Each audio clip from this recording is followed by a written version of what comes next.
Hi guys, and welcome to the rather ambitiously titled Mastering Nonverbal Communication seminar. So this is a short presentation, introductory presentation to some of the techniques that we've been teaching and that we use on a daily basis in order to help our security teams keep everybody else and themselves safe. So we're going to start off with a short video. So in this video, we're going to see Elijah Suggs walk into a convenience store, being closely followed by Marnell. And we see in this edited video, we've still got paralleling behaviour. We've got diagonal methods of travel. We've got typical stalking behaviour. Once we get through the doors, we have our victim there, together with our suspect. We have a brief flash of something that looks a lot like the premeditated assault face. As the victim is buying something, we notice some loitering behaviour, stalking behaviour. There's no real intention to buy anything there. Lots of target scanning, and then a flash of a premeditated assault face right there. Then we've got a micro expression here of anger, mix of a masking smile at the end. And after a while, our suspect leaves, gets something, comes back. Notice the gait change, notice the tension along his left hand side, and rehearsal-like behaviour as well. And then, after some witness scanning and target scanning, there's a fatal draw and shots fired.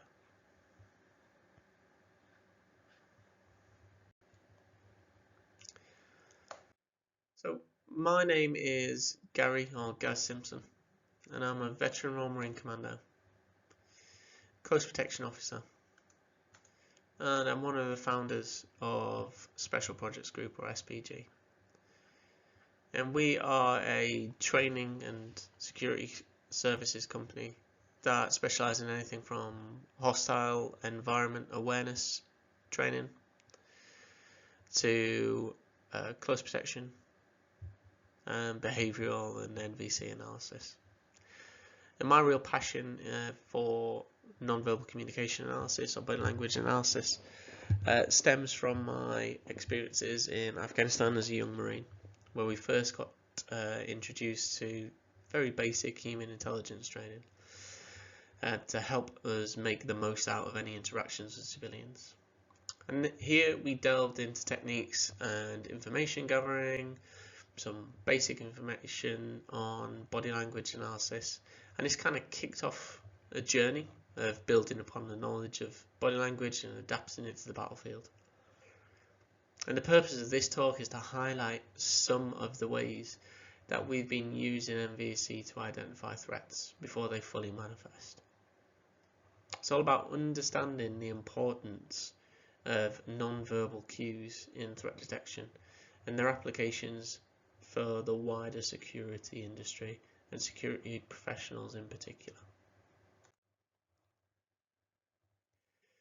So as I mentioned, the purpose of this presentation here is so that you come away understanding some of the basic threat indicators surrounding hostile intent, learn how to apply these to your role as security professionals, and learn how to increase your situational awareness. And if you're still around at the end of it, there's a cheeky offer as well. So let's start off. So as amazing as we all are, essentially we're just hairless apes who've learnt to walk on two legs. You know, we've been around evolving for millions and millions of years, but our grasp of complex language has only been around for maybe the past 50 to 150,000 years. And as complex and beautiful as our language is, we're still communicating with one another through our non-verbals, our non-verbal channel. Now, one of the reasons why we've been so successful as a species is due to our biological drivers. Now, our body is hardwired to follow a number of different principles, but three principles in particular are social engagement. You know, it's evolutionary. It's an evolutionary advantage to be able to band together for greater protection, reduce the impact of inbreeding, share resources, things like that. Sexual reproduction to kind of keep our species going. And then self-preservation as well, ultimately keeping you alive.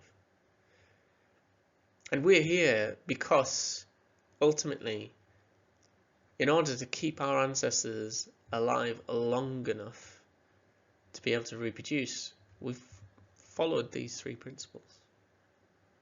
And this is what our body is hardwired to kind of react to, and this is the frame that we go through.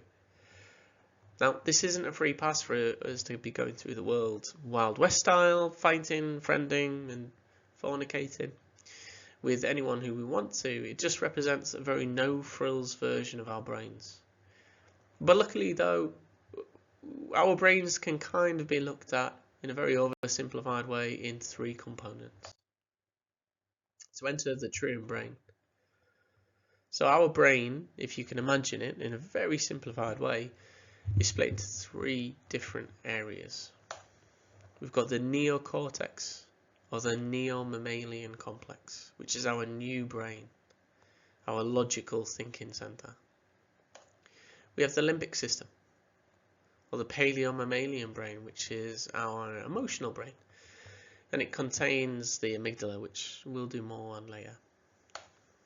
And we have our basal ganglia and reptilian complex, a dinosaur brain it's sometimes called, which essentially controls all of our, it's the epicenter of all of our very basic functions. But the problem is, though, we are constantly fighting internally. And when things go wrong and the poo hits the fan, we see the limbic system becoming highly aroused and shutting down our logical thinking part of the brain. And this is called a hijack. And because it's the amygdala, which is the tiny almond shape mechanism in the brain that processes any external emotional stimuli, it's known as hijacking the amygdala, which is bad news when you think about it. So when we're exposed to lots of emotional stimuli, stress, etc., our amygdala hijacks the brain and it goes into almost like a survival mode. And it's the oldest trick in the book, and it's used by anyone from criminals to tactical questioners, from social engineers through to dictators. Anybody who's a parent of young or even old children, like they'll all have experienced this situation in the past where there's just so much stress that's going on, and the TV's blaring and the radio's going and there's mess everywhere and somebody's gone to the toilet and and you just snap. Well, that's ultimately because your amygdala is highly aroused, like it's processing a lot of emotional stimuli. That then triggers this hijack, and it's designed to keep you alive and ultimately get you out of any trouble there. But it's used by anyone from tactical questioners, social engineers, dictators, dare I say the media, and politicians as well. But on the flip side, though, as security professionals, we can use this to our advantage, So your body is constantly sending and receiving non-verbal cues, and it's how we communicate. It's our OG, our preferred method of communication. And as much as we can coach certain traits and disguise certain movements and gestures, it's practically impossible to eradicate. We see and interact with our surroundings. This then gets put through our frame of biological drivers, and then this is then manifested through our non-verbals and our body language. You'll have what's classed as emotional leakage, and this is where your inner thoughts and emotions and feelings are leaked out through your non-verbal channel, your body language. It's why you get a funny feeling when a bunch of guys walk into a bar. It's not because you're suddenly psychic. I wouldn't rush out anytime soon and buy a lottery ticket. You're just picking up on their non-verbal cues, the cues that they're sending out. And we can use this to spot threatening behavior in people. And this is not new. So Hiochko, Ekman, Navarro, They've been studying facial expressions, body language since the 70s. Hell, Darwin was even talking about body language as well. In fact, it's Dr. Paul Ekman who is behind the spot and fact systems that work behind the scenes in airports around the world. But we can take this one step further. Threat detection. So what do we mean by threat?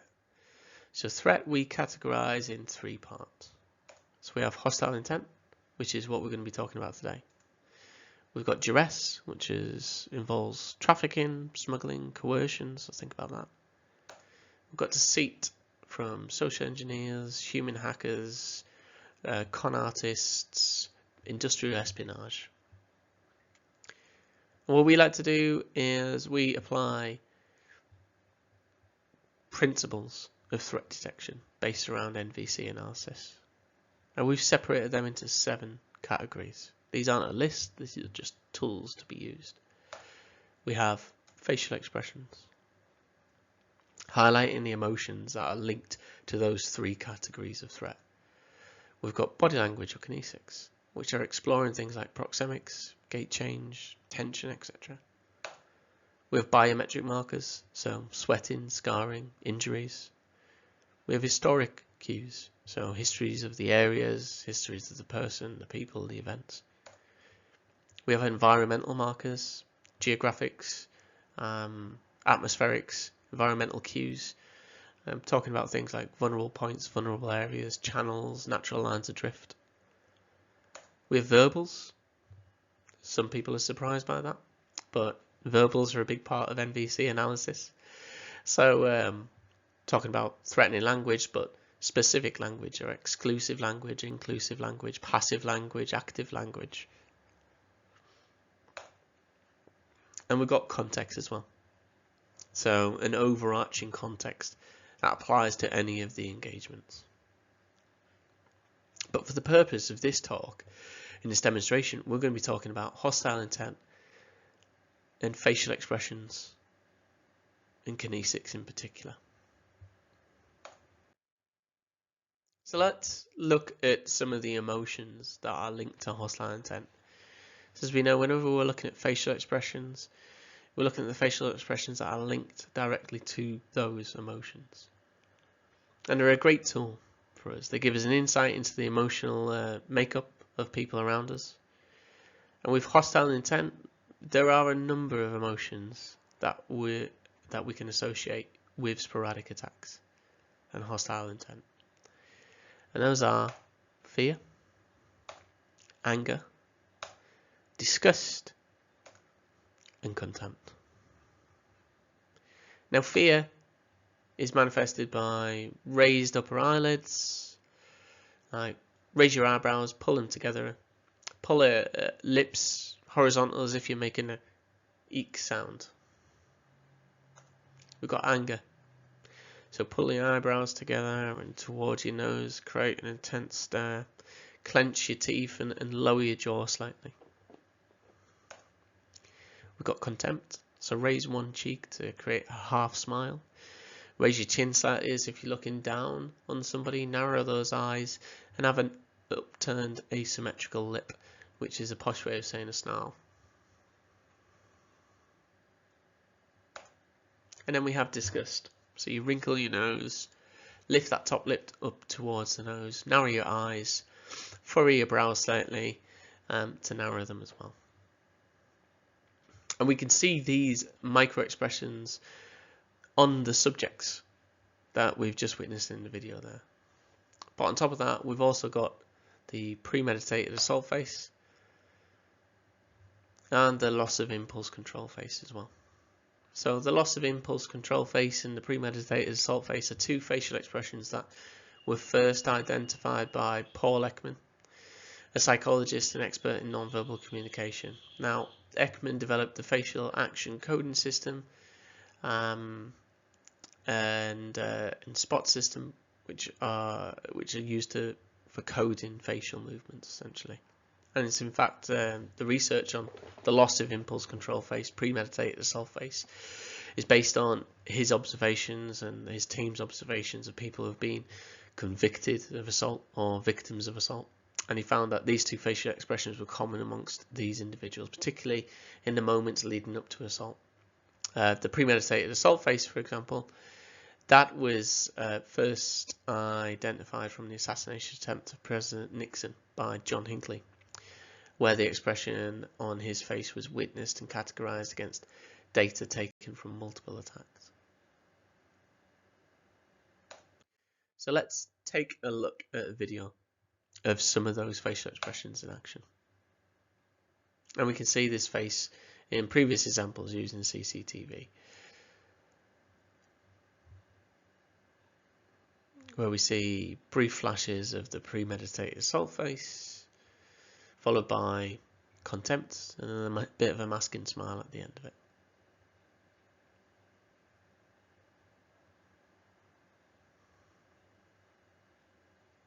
There we go. We've got another solid premeditated assault face there. A flash of anger. So eyebrows down, intense stare, flared nostrils. Then we have a few examples there. This one is taken from assault in 2021. It's sexually motivated assault, where we have a flash of contempt. So raised cheek, raised chin, narrowing eyes, upturned asymmetrical there. And then the shooting in 2022 that's been doing the rounds on social media,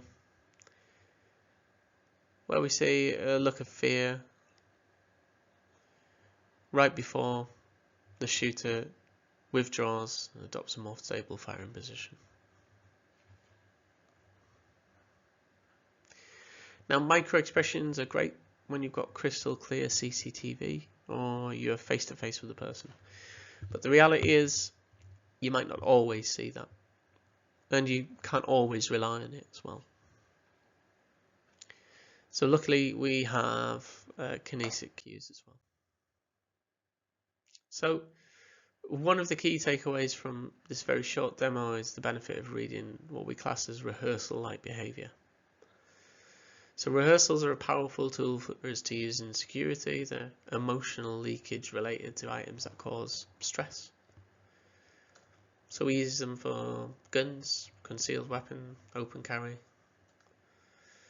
drugs meals, so if people are carrying something that they shouldn't be carrying, knife crime, and improvised weapons, including IEDs as well. So rehearsals are emotional leakage with items that are very much related to stress, specific to hidden weapons and drugs, but they can be used as a double-edged sword as well, as criminals quite often use rehearsal behavior to identify potential targets.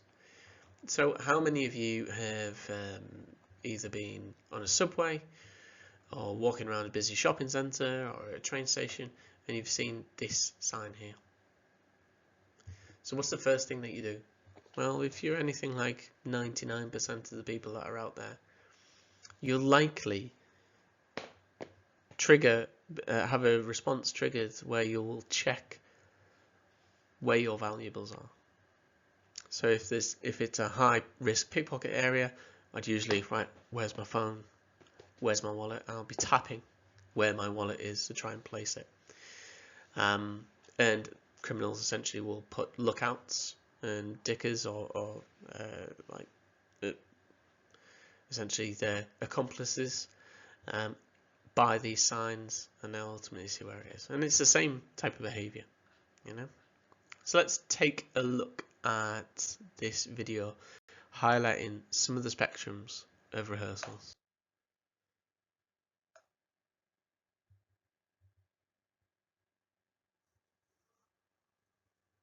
So we have a bit of a spectrum here. We've got the open display. So this is a paranoid schizophrenia who in 2015 decided to hit Toronto. We've got placing behavior here from a shoplifter or armed robber. Notice the target scanning and witness scanning. Notice that placing, that fingering down his left hand side before he eventually draws.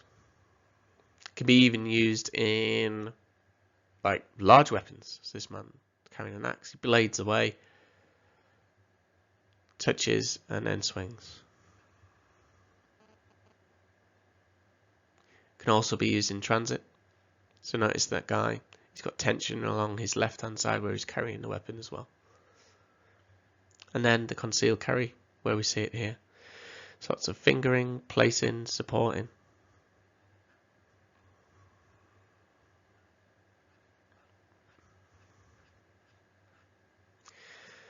And then, again, placing, supporting, holding, where he's going to draw as well. So, hopefully, we can start to see some of the applications of reading rehearsal behaviour within these. Now, these are obviously only 2 of the 7 areas we teach as security professionals in order to build a better understanding of the threat and hostile intent. Being aware that we class hostile intent as a third of threat. Threat indicators are different for duress and deceit, for example. So there are lots of ways that we can incorporate this into our role as security professionals, though. And we can explore layouts. This is taken from our customs specific learning. We can look at primers and anchors that are designed to antagonize the emotions felt by criminals in those situations. And we've got situational awareness mechanisms, such as the one that I'm about to show you. So with NVC and body language analysis, you're going to be fighting your own biases. And you're going to be looking at the whats and not necessarily the whys. And that can cloud your judgment and risk either missing something or going down a rabbit hole. What we want to do at SPG is bring some of the lessons that we brought from our experience in close protection, military and the wider security genre to help spot threats and mitigate risks in an accessible manner. So in hostile environments or active threat environments, we've got a split second to analyse people for threats. And we need a mechanism that goes across culture and can be easily adapted to multiple environments. And we do that through our ANPA and ANOTA mechanism. So ANPA stands for absence of the normal and presence of the abnormal, which is a common tactic for spotting any environmental or atmospheric shifts. How the feel of an environment's gone. It's your cause for concern. And this acts as a trigger mechanism. So once you've started to get a sense that something's not quite right, it goes into ANOTA, which is the anomaly noted. So identify any unusual or out of place behaviours. You pay attention to changes in body language, facial expressions or tones of voice. Being aware of any environmental factors that could be contributing to the anomaly. Observed. So continue to monitor that individual's behaviour. Note any additional changes or patterns. Gather as much information as possible about the situation. And then transfer to an action. So if you believe the anomaly poses a real threat or is a cause for concern, you take appropriate action. This could include contacting security, removing the individual from the situation, de-escalating the situation, documenting it, incident control. And to help develop this further, we advise that you make sure that you're aware of some of your own biases. You don't just jump to conclusions on single behaviour, and you consider the whole context of the situation. But ultimately, by following the ANPA and ANOTA acronym, we hope to give the confidence back to the security professionals, because in a lot of the attacks the person has been seen before and has been noted, but nobody's had the confidence to kind of like pass it on up to security or anything like that. So with this mechanism here, if you follow this, it will ultimately act as a process flow to get an action done. It means that every incident essentially will get reported and acted on.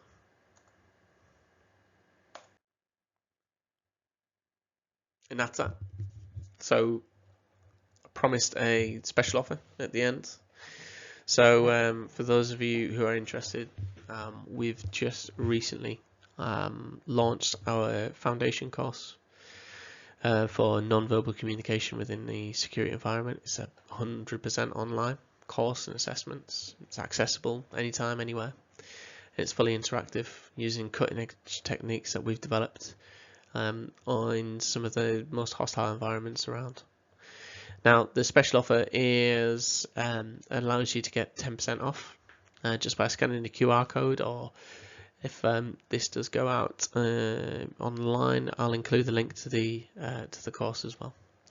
But that concludes the session. Very short, sharp introduction to some of the techniques that we've been looking at. So anybody who is interested in learning more information, please feel free to reach out to us at inquiries@specialprojectsgroup.org, or take a link to our website, specialprojectsgroup.org. We're also fairly active on LinkedIn, on social media, on Twitter, on wherever you kind of like consume your content. But thank you very much for taking the time, and we hope to see you very soon. Thanks.